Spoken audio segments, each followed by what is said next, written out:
So today, what we're doing is today is the first, we're launching back the Nonprofit Plug Lunch and Learn every single Wednesday, 1 p.m. Pacific, 4 p.m. Eastern, indefinitely, probably throughout the rest of the year, unless there's some sort of holiday or something like that. So we will see you guys right here on Zoom every single Wednesday, 1 p.m. Pacific, 4 p.m. Eastern.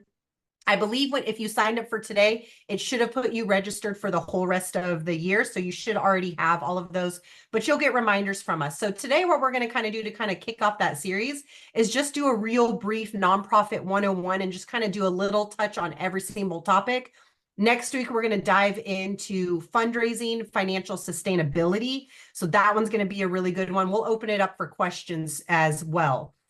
So let me get my notes up and what we're going to kind of go over today. So we're going to kind of cover a little bit about what nonprofits are, legal structure, your governance, nonprofit management. That's like your leadership, strategic planning, program development, volunteer management. We'll talk a little bit about financial sustainability, just kind of what it is, but we're going to deep dive into that next week on Wednesday at the Lunch and Learn.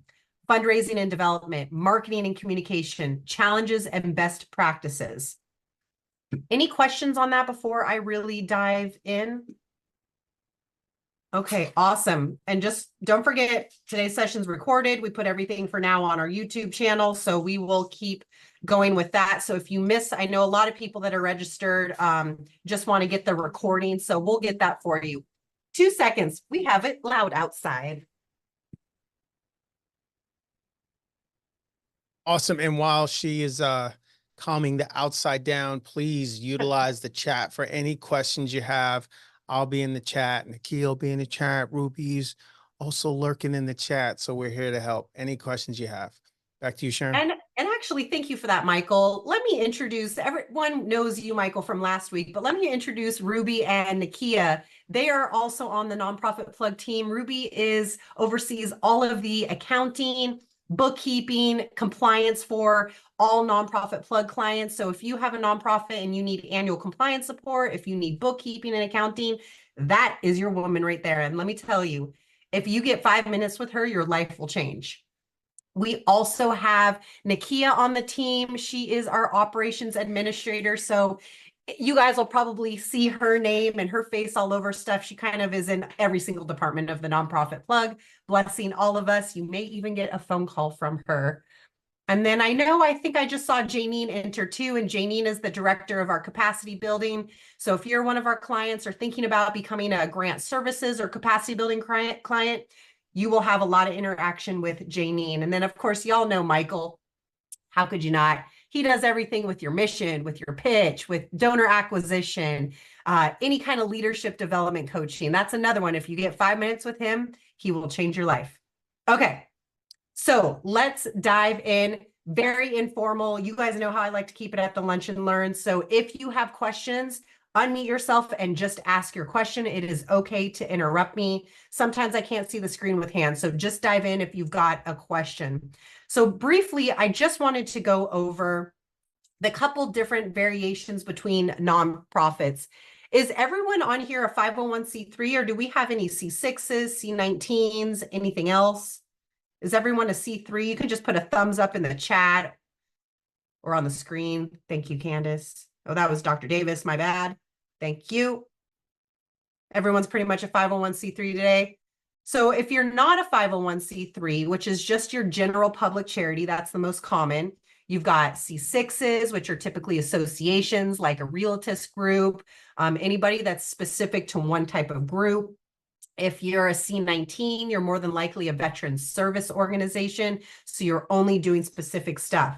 The benefit of being a C3 is that everything you do for the most part is tax deductible. Your donations that you receive, you can go after grants. If you're a C6, things aren't typically tax deductible, so it's kind of a pain in the ass. C19s deal with some of that same stuff too. So keep that in mind if you're looking at other stuff.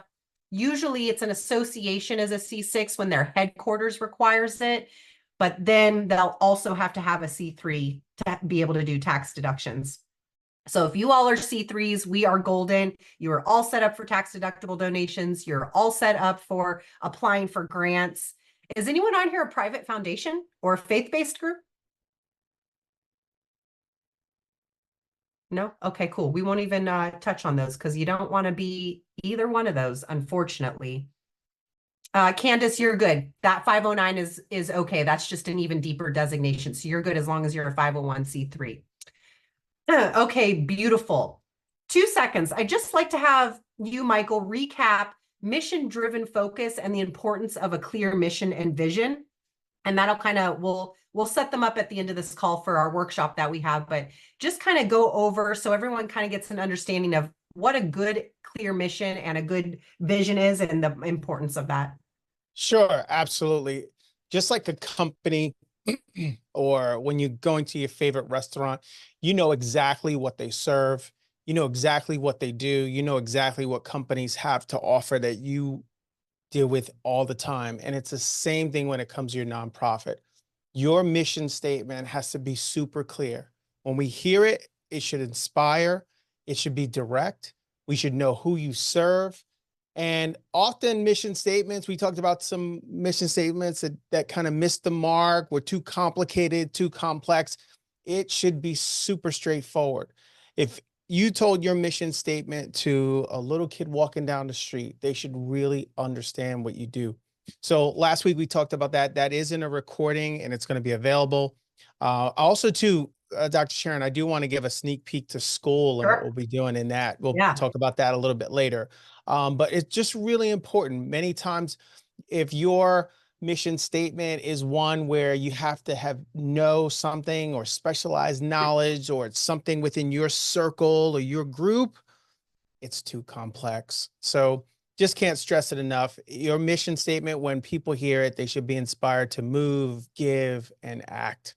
So mission statements 101, and that goes right into donors. When donors hear your mission statement, they're able to be inspired. They're able to make a connection emotionally with who you serve. It should be immediate. Those donor, like a donor mission statement or donor pitch goes right into having a pitch deck, just like a startup. And that's something we do here at NPP. So look forward to also to book time with Dr. Sharon. She offers discovery sessions, and that leads right into all the services. And there is a call to action, I know, in the recording, as well as if you want to reach out to us here and have set up a 5-minute call, feel free to. And yeah, look forward to connecting. And Michael, and I'll mention it towards the end, but will you do me a solid and drop the 2 links for the mission workshops that we have coming Yes. up July 18th? Yeah. Just drop the links for both of them in there, just so people have them, but I'll go over Yeah. what that is at the end. Yeah. Okay. No worries. I'll drop the links in there.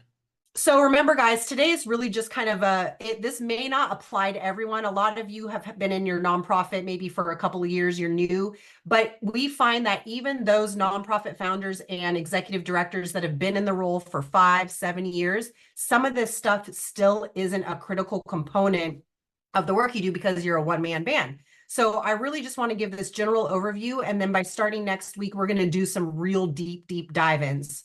So the next thing I kind of want to just briefly mention, and if anybody has questions on it, because you might, is legal and structural foundation for your nonprofit. So if all of you already have your 501c3 status, just as actually more critical than getting that 501c3 status is going to be, one, compliance. Oh man, these virtual backgrounds don't let me do my fun with my fingers. One is your virtual compliance. Two is your board. And we have the board guru on here today. Janine, I'm going to ask you a question in 2 seconds, but first, let me get the yucky part out of the way, which is annual compliance. So once you establish your 501c3, I don't care how long you've had a nonprofit. I don't care if you've made $1 or you're negative. Every year, you have to do your annual compliance, and it's different in every single state. I know a lot of you are in California, so I'll touch on that real quick. In California, you have your California tax filing. You have your California Office of Attorney General renewal. You have your IRS 990N, easy, or full 990 that is due. That is 3 filings that you have to do every year for your California nonprofit. Does anybody have questions on those? If you're a California one. Okay, well, interrupt me if you do. Other states, I know we've got someone on here from Philadelphia, I think we've got North Carolina, we've got Oregon, we've got Georgia. We've got a lot of different really cool states on here. So keeping that in mind, can you please ensure that you're checking the requirements for your state? More than likely, like Florida, North Carolina, some of these other states, you're going to have to file an annual report. So in California, it's called an Office of Attorney General renewal. Some states do have an Office of Attorney General. More than likely, it's with your Secretary of State. You need to do your annual filing renewal. Florida, it's called an annual report. Vermont, annual report. Connecticut, annual report. Things like that. So depending on the state you're in, you're going to have a specific state filing you'll have to do every year. For the federal, it's the same for every single one. So for federal, you'll either need to file a 990, 990N, or 990EZ. Ooh, Candace, I just saw your message in the chat. So if you filed your 990, great job, guys. That's bare minimum. You don't want to get revoked. But your state can actually terminate and revoke your nonprofit status also. So be sure you're taking a look at that. We'll do another lunch and learn that is purely focused on all compliance. Let me do my shameless plug. If you need support doing annual compliance, our firm does do tax filings and accounting. So we'd be happy to work with you to do that too. Okay, shameless plug over. Any questions on compliance? No? Okay.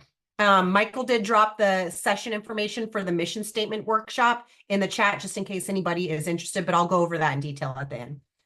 Okay, Janine, I'm putting you on the spot, but this is literally stuff that you dream about. I don't know if you want to call it dreams or nightmares, I'm not sure, but I know that you think about it while you sleep. Will you just kind of give us an overview of what is a good nonprofit board and what does that look like to you and some of the key roles? All right. Well, it's something I deal with every day because I'm always talking to all my nonprofit friends about that. Well, first of all, in order for you to have a legal board, that's the first thing.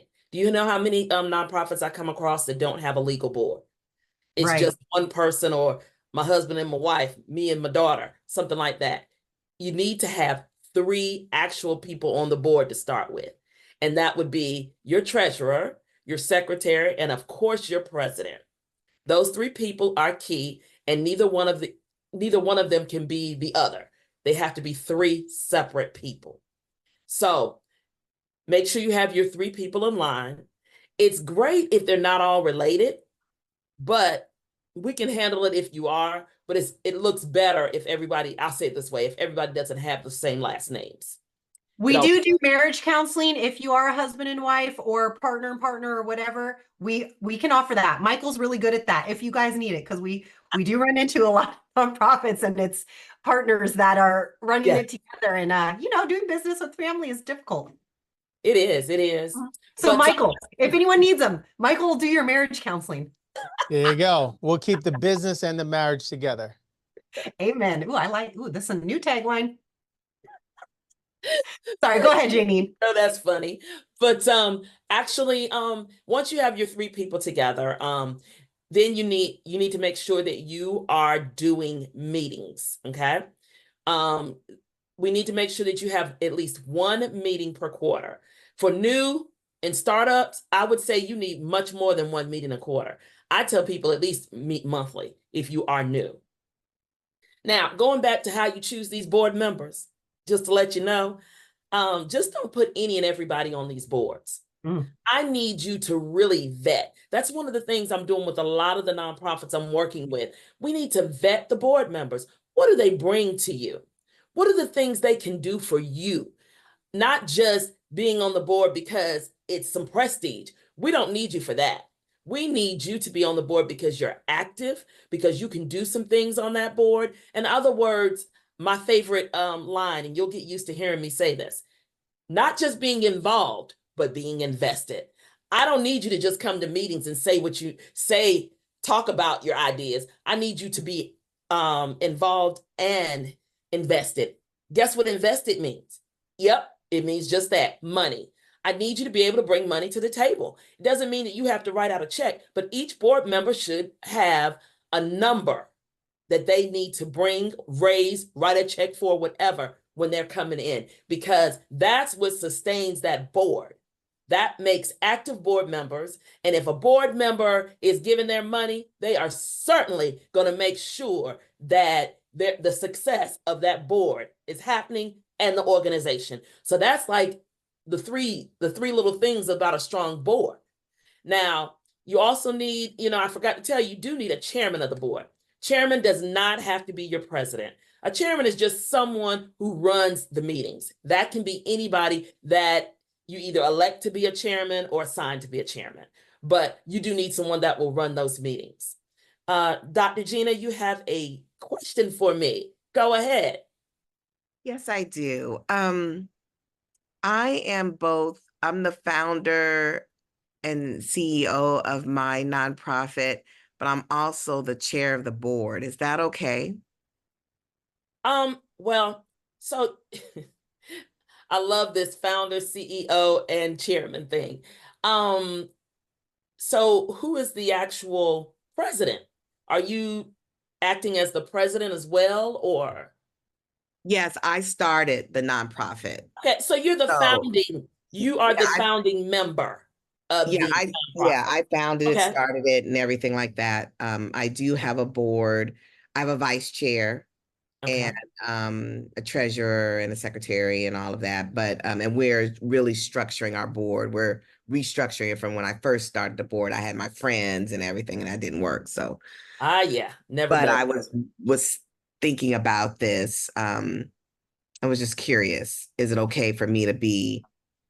It's okay for you to be a chairman, but here's the thing: that duty has to run around because the chairman is just like anybody else on the board. No one is supposed to stay in that position over the amount of time, whatever you have put in those bylaws. So it would need to move to someone else at some period of time. I don't know how far you are within, how long you've had your organization, but you would need to elect somebody, or if in your bylaws you're allowed to appoint somebody, whichever way you have it set up for the chairman. But all of your other board members would have to be elected. So, I mean, for right now, it shouldn't be a problem, but there does need to be some language in your bylaws that state how long everybody is to serve and how many terms. So that's something that you might want to look at. Yeah, we have all of that. So okay, perfect. But the only thing was that was missing, I think, is the chairmanship. Yes, the chairman just makes sure, like I said, generally the chairwoman, excuse me. Generally the chairwoman will change when you all do elections. I don't know how your elections work, but that's generally when you appoint a new chairperson. You're welcome. And here's why this is extra critical. 2 comments I have to add to Janine's stuff. There are funding opportunities that will look at your board and fund you literally based on your board, the demographic of the board, the racial makeup of the board, and do you have diversity, the a number of people possibly on your board. And this is all stuff that should be in your bylaws too. So keep that in mind. It is important to have more than you and your significant other on your board because it opens the door for funding opportunities, which is the ultimate goal. Second comment I want to make, and a couple people noted it in the chat bar, is the give or get policy. So Janine was explaining the investment of board members, right? The term for that is a give or get policy.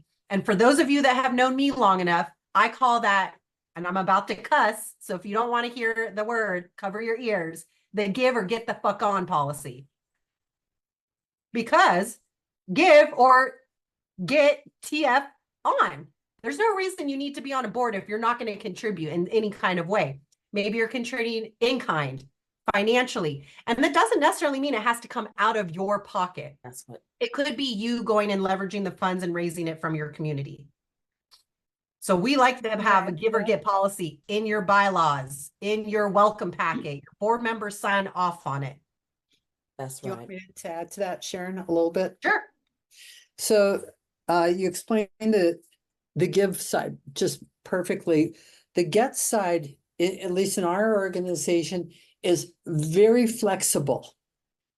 It has to do with fundraising, And as a board member, it can be as simple as direct somebody to a possible donor or make a connection with a continuing donor and steward them to encourage in the future increased giving. It can be the cultivation side and it can be the asking side. It's that whole scale of how do you get donations.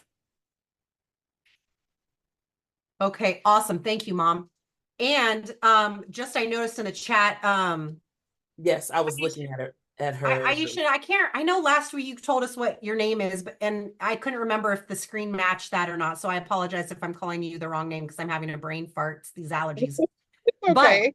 But absolutely. So there's, depending on what state you're in, your local community foundation may actually have what in California, I forget the name of the group, so I'll find it to share with everyone later.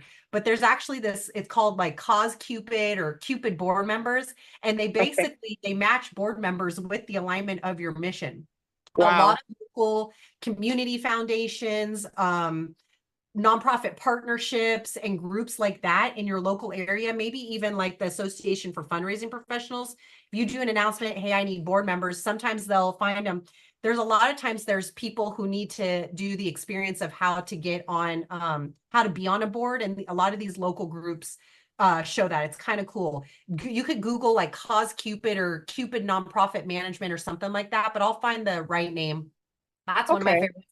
That's Also, one way to find them. Yeah. oh, sorry, go ahead, Jenny. Oh, no, I was gonna say that's one way to find them. And another way I always say is that when you are out in the community, especially when you are doing any kind of program or anything out there, watch for the people that either donate, watch for the people that are always involved. Those are the ones you want to ask because they already kind of know what you do and they like what you do because they're showing up, so Right. that's another way to do it. And I always tell you, when you are looking for board members, already have together a list of things of kind of a standard of what what you're looking for in your board members so that there's no hiccups in the end.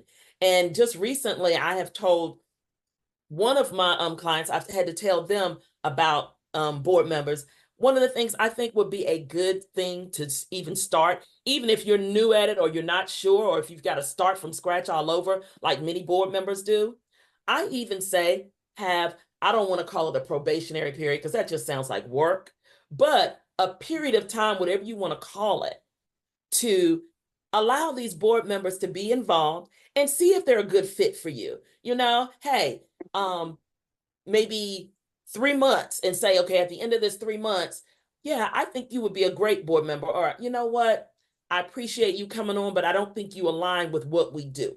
Those are things, because a lot of times we get these board members on and they're the board members from Hades after they get on. So you need to see who they are up front, give them, kind of like a code of conduct or whatever you want to call it on things that you want to do, things you like to do. And it gives you a way to look and see and more insightful instead of just saying, okay, yes, I like what you're doing and I want to get on your board type thing.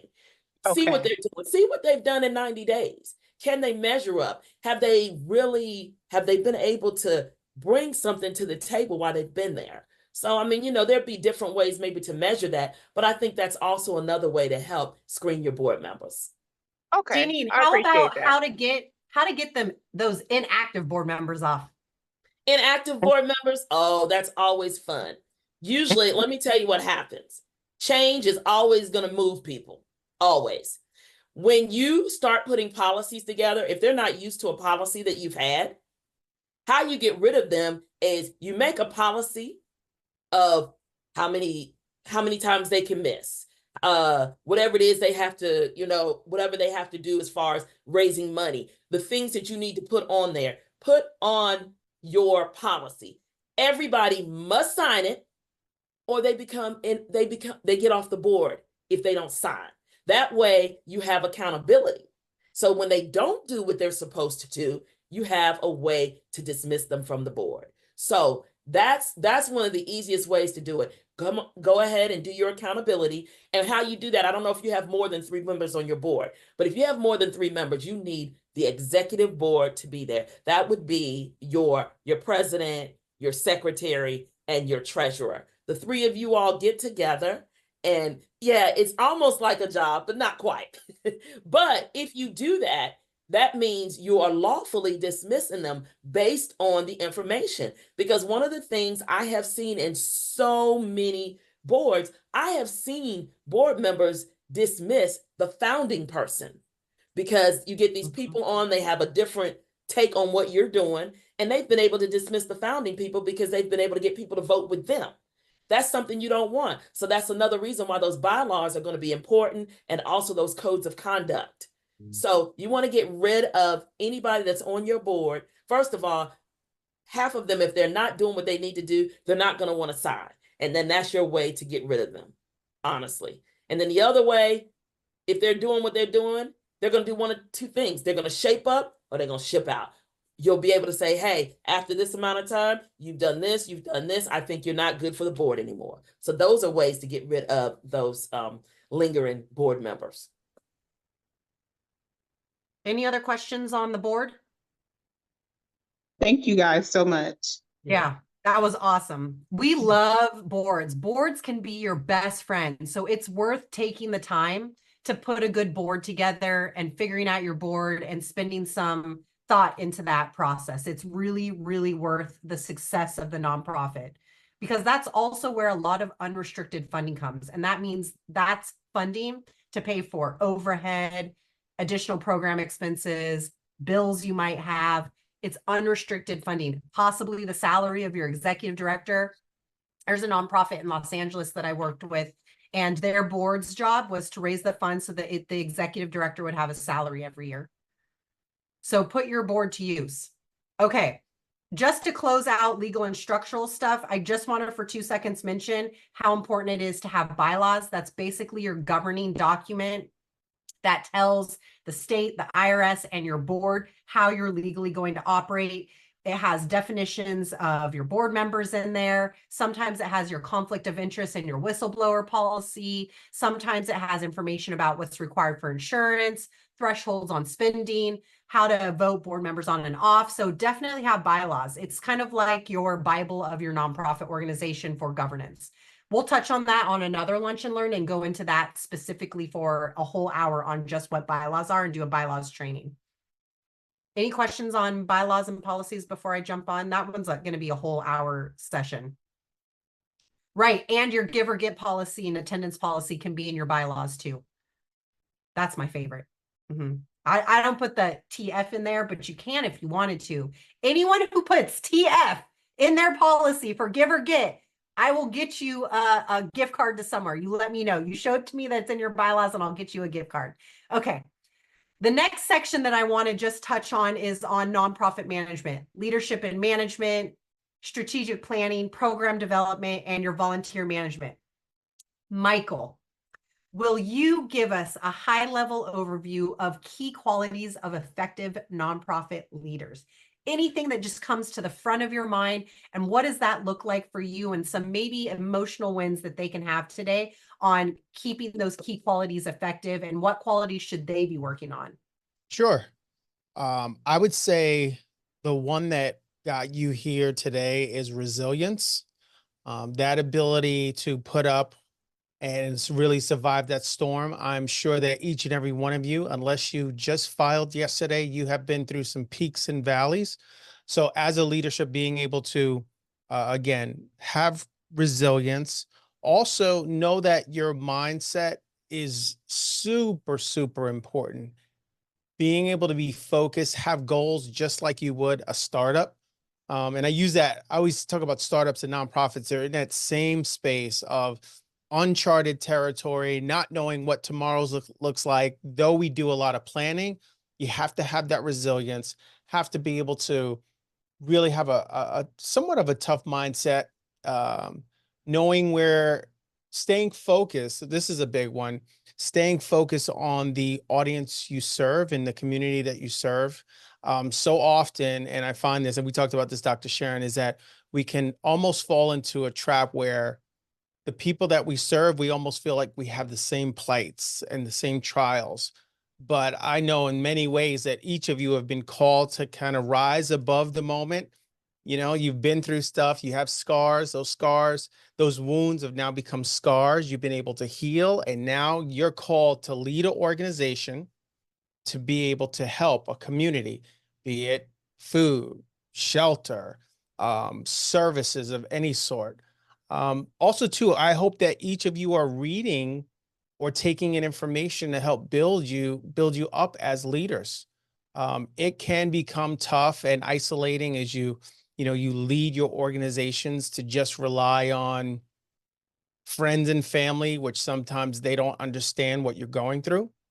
So yeah, and then connecting with people, and that's why I appreciate the NPP, is because it's times like this you're connecting with like-minded executive directors that know your struggle. So continue to come out to spaces like this, build connections, build bonds, even in the chat, connect with each other, to be able to bounce off ideas, sometimes to be able to connect and say, hey, Paul, I know what you're going through. I was there, a year ago or a couple of months ago. So I would say mindset, resiliency, having resources to build your leadership skills. And that's something we're even adding now to NPP, leadership and mindset, because it's tough and you have to be able to adapt. I always review the 5 reasons that nonprofits don't succeed or succeed. And usually it's that adaptability. It's not money always. Some people think nonprofits are made or broken by money. That's not it. It's leadership. It's the ability to adapt. It's mindset. Back to you, Sharon. Perfect. That was beautiful. Anybody have questions on leadership, development, key qualities? Anybody on here that has a question about their own effectiveness or quality as a leader? And I'll take questions in the chat, even if it looks like, hey, how do I, or this is what I'm dealing with, or something like that. So you can private message on the chat. So. Okay. So 4 key components to nonprofit management. There's so many more, but the 4 key components we're touching on today: leadership and management, which Michael just went over those key qualities, strategic planning, program development, and volunteer management. Strategic planning is also going to be critical for your nonprofit. Number 1, it's how you can get grant funding, because a lot of grants will require a strategic plan. Number 2, it helps your organization have a plan of attack for the next 2 to 3 years.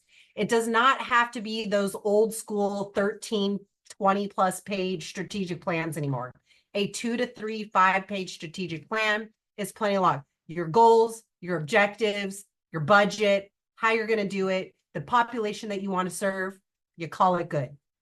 Have a strategic plan, develop it, implement it, and even more important, evaluate and review it. And it's okay to pivot. A strategic plan is not a contract. It's a forever working document. Michael or Janine, anything that you want to add to that? It's okay if you don't. No, I just want to note that as much as you can get, there are things that you'll have to obviously have down on paper, but the more of your thoughts and planning that you get down, written out into a platform of sorts, the better. I know a lot of people, I'll say, well, what's your agreement with your board? Well, I told them, well, we said, you want to get as many things down on paper, solidify agreements, turn those expectations into agreements. Because agreements mean that not only do they know what to do, but they've agreed to do it and fulfill their part. Beautiful. Any questions on strategic plan? We do already on the YouTube channel have a whole session on strategic planning. We're going to do another one this year, because as you start to prepare, can you believe it? We're already in Q3. As you start to prepare for Q1 2025, you're going to want to work with your board and go into a strategic planning session. Okay, next up under nonprofit management, program development and volunteer management. Program development. Design your programs and evaluate them so that they align with your mission. A good example, we were working with a nonprofit. They went after, we're going to go after a funding opportunity that it was for a program they didn't have. It didn't necessarily make sense with their mission. So they would have had to create a whole new thing. So when you're developing your programs, make sure you're not also doing mission creep. Your mission is broad, right? So maybe your mission is to serve homelessness. Stay in the homelessness arena. Don't go add in a dog welfare organization into that. Maybe you'll have another nonprofit or you partner with somebody. Keep your programs designed and evaluate them that align with your mission. We'll do a whole nother training session on just program development, evaluation, execution, and all that. But we're just touching on these key topics today. So keep in Dr. mind. Sharon? Yeah, go ahead. Yeah, I wanted to jump in on that one because I find that one a lot where it's you're trying to do too much. I hear it sometimes in mission statements, right? They're trying to do 6 different things in a mission statement, 6 different things programmatically. And to your point, the more focused you are, the better. Will there be offshoots? Will you adapt, maybe add programs in the future? Potentially, but the more focused you are, it will be easier for donors to identify and connect with your mission. And then 2, I'm sure, on the grant side, it will also be much easier to win over grants when your focus is more specific. Beautiful. Thank you. Okay. And then how does all this stuff run under having your strategic plan, your implementation of your programs, all of the different activities that you might have? Volunteers. You're going to want to have a volunteer management program. It's going to be hard in the beginning when you're kind of like this one-man show, right? But recruiting, training, and retaining volunteers turn into program coordinators, program directors. They turn into donors. They turn into advocates of your organization. They turn into people who will then go and fundraise for your organization. So a critical component to the success of your nonprofit is putting some time into your volunteer program. We have a training on YouTube that goes over all volunteer development for your organization, but we'll do another training this year to talk about how to get volunteers, how to keep volunteers, which is just kind of like treating your staff with love too, but maybe even a little bit more because they're volunteers. I don't know. It depends on how you guys want to create those ethics within your organization. Any questions on a volunteer program? Okay. Next, we'll do a whole other training on this session too. Financial sustainability. What does that mean for a nonprofit organization?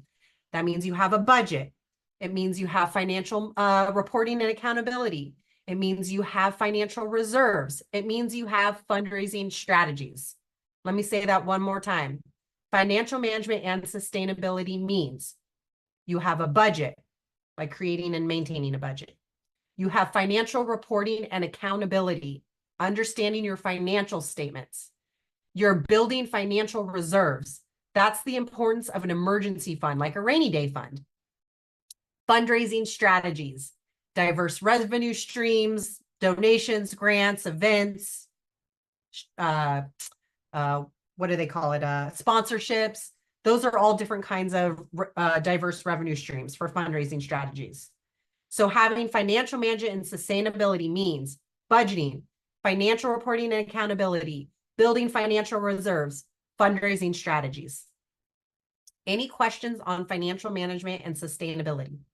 We're actually going to go a deep dive into that next week because everybody wants to know how to get money into their nonprofit. So we're going to deep dive into all of those next week, like very deep dive.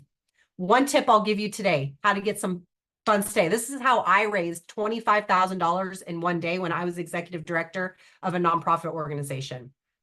I made a list of 100 people that I knew. I called is the key word. I didn't text them. I didn't email them. I didn't go on social media. I phone called every single one of them. I introduced them to the mission if they didn't know it. I asked them to come volunteer if they didn't know the organization. And then I asked them if they would be willing to raise $500. That's it. Just $500 on behalf of our nonprofit. Maybe some of them were like, oh my God, I'm going to just give you the $500 because I don't have time for it. Some of them were like, no, I'll go raise $500 within my network. Some of them came back with a couple $1,000s. I raised $25,000 in one day by doing that. It's that old school Jerry Lewis phone-a-thon. It still works to this day. Better, if not better, than any other fundraising opportunity. Michael. I smell a workshop. I smell a workshop. I agree. That sounds It's not great. going to be a lunch and learn. It's going to be a workshop. We're going to do that. And we're going to talk about how to create that list. It'll also include the script that you can use, and we'll adapt it. We'll show you how to adapt it for your nonprofit, but you'll be able to walk out of there with a script and a plan to call your 100 potential donors. Awesome. Beautiful. Okay, that was the plug of the day. 100 people, call every single one of them. Have each of your board members call 100 people. Does anyone have a calculator? Let's just say that like even 50% of those 100 people said yes and they were able to raise $500. What's 500 times 100? You'd think I'd be able to do that math in my head. I can't. I'm too hyped up on allergy medication. $50,000. That's $50,000 if just half those people each raised $500. Y'all know you could call someone, ask them to raise $500. They could call 5 people to each raise 100. They could call 10 people to each raise $50. That is very, very realistically doable. If anybody takes this plug and goes and does it and comes back and tells me that they've raised $25,000, I'll add in another $500 donation. Okay. Any questions? We're about to wrap up here, and then I'll open it for general questions and talk about some stuff we've got going on the rest of the month. So the last 2 sections I really want to cover are fundraising development, marketing, communications. Fundraising, I really just kind of went over and gave you guys that plug on you and your board members all coming up with 100 people to phone call. Remember, it's phone call only. Don't text them. Don't email them. Don't go on social media. You're calling them. So it's really important when you're creating your fundraising and development plan, you're identifying funding sources. So that's grants, individual donors, corporate sponsorships, government funding. It's also important that you craft a compelling case for support. Very important. That's telling your nonprofit story. That's showing your impact. If you didn't document it, you didn't do it. Grant writing. Another good source of revenue for your organization. The nonprofit plug does have grant writers. If there are those of you that are looking for additional support, you can work with our firm and we do provide grant writers. And then of course, fundraising events, planning and executing successful ones. Now, keep in mind, the return on investment isn't super high on some of your first fundraising events, because especially if it's a gala, they're very expensive to put on. So consider your budget when you're thinking about your first fundraising event. Maybe it's a car wash. Maybe it's at your local Buffalo Wild Wings and you all plan a night there and they'll donate a certain percent of all of the food ordered that night. Lots of restaurants besides Buffalo Wild Wings does that. Almost all the chains do it. So you invite everyone to come to the restaurant that night, and then the restaurant, as long as you say the nonprofit name, will donate a percent back to the nonprofit.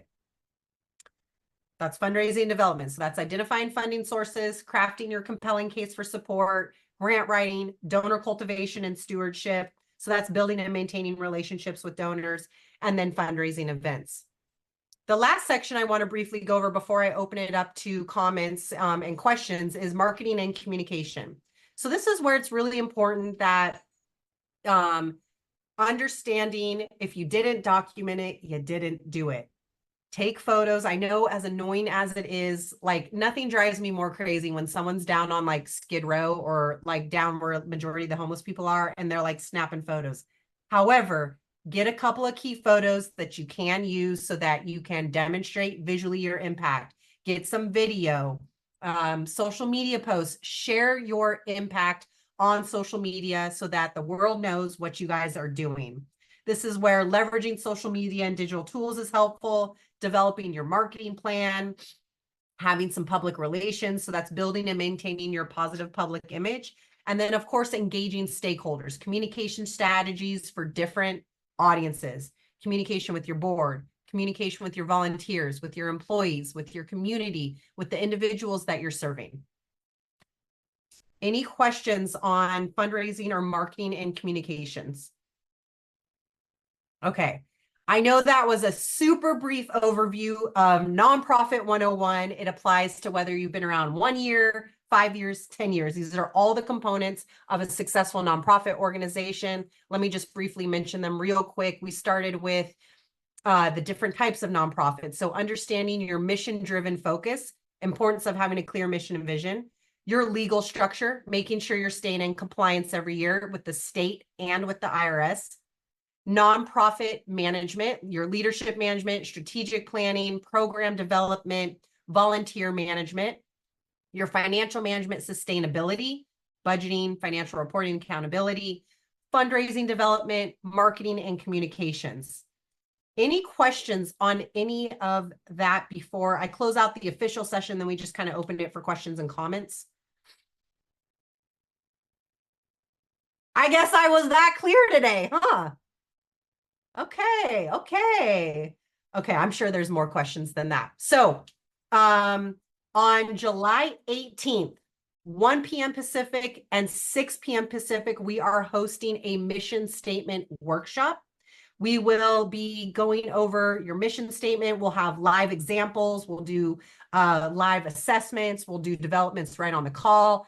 Michael, do you want to add anything to that? Yeah, everyone that signs up will also get a worksheet, and you'll be able to do some homework, and you will walk away with an amazing mission statement. And your mission statement leads right into pitch. We'll also get into that a bit, how you can pitch your nonprofit to donors. So, yep. This will be great for, and this goes for however long your nonprofit has been around. That's right. Brand new, all the way 20, 30 plus years. Every time, a chunk of time, there should be a mission revision just to ensure you're in alignment with your current projects that you're doing and ethics and culture and whatever you've got going on, what you're doing with the community. It's always important to review and evaluate your mission statement. So we're going to be doing a live workshop on that on Zoom, July 18th, 2 sessions, one in the afternoon, one in the evening, 1 p.m. Pacific and 6 p.m. Pacific. So the links for that are in the chat. We'll also email that out. All right. That concludes today's Nonprofit Plug Lunch and Learn. Next week, same time, same place on Zoom, 1 p.m. Pacific. We'll be going over all the various types of financial sustainability methods for your organization.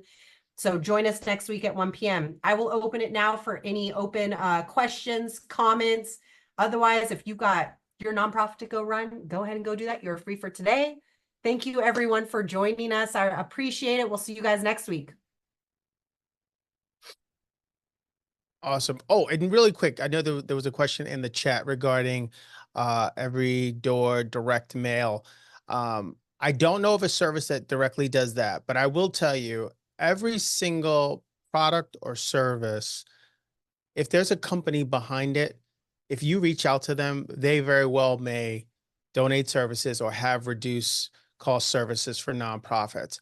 I did missionary work to Kenya and Africa.